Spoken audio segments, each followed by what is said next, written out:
L'hiver est de retour, avec son lot de paysages époustouflants. Et lorsqu'arrive l'hiver, j'ai un peu le sentiment de vivre coupé du monde, car les 3 kilomètres de route qui conduisent chez nous ne sont pas déneigés. Et certains soirs, rentrer à la maison est une véritable aventure. Voire un défi.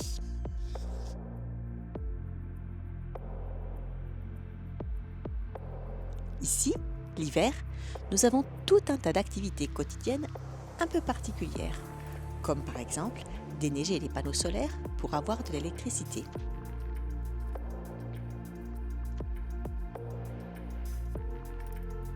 Mais aussi aller chercher l'eau à la fontaine, car avec les moins 13 degrés que nous avons eus cette nuit, les canalisations à l'intérieur ont gelé.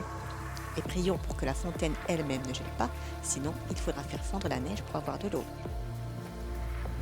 En hiver, il nous faut aussi rentrer du bois et alimenter les cheminées tout au long de la journée, car nous n'avons pas de chauffage central. Et dehors, les températures sont glaciales. Nous devons aussi aller nourrir les animaux, parce qu'avec toute cette neige, ils ne trouvent plus rien à brouter. Et il faut leur amener de l'eau, car leur abreuvoir automatique est complètement gelé. Ça vous paraît galère ? Eh bien, c'est tout le contraire. J'adore toutes ces contraintes qui m'imposent de sortir dehors, quelle que soit la météo.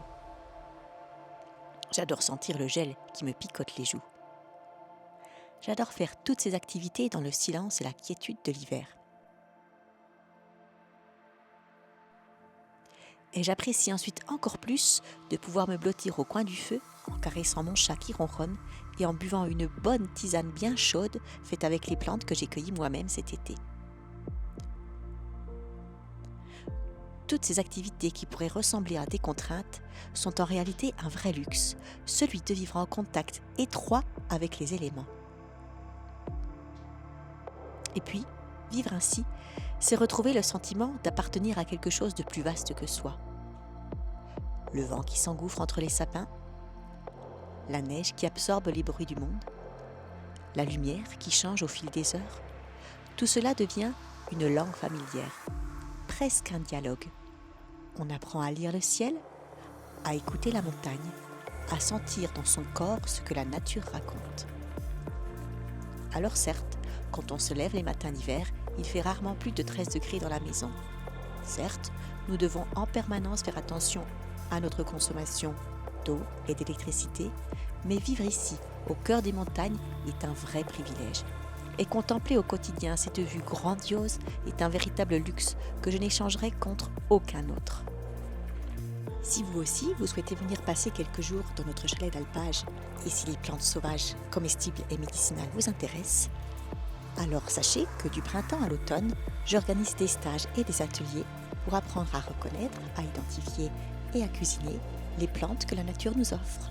Que ce soit seulement pour une journée ou pour un week-end complet, vous êtes les bienvenus à l'alpage d'Heidi. Et avec les fêtes qui approchent, si vous avez des cadeaux à faire et que vous manquez d'inspiration, eh bien pensez au bon cadeau, les cueillettes d'Heidi. Vous trouverez toutes les informations sur mon site internet www.lescueillettesdheidi.com. À très bientôt.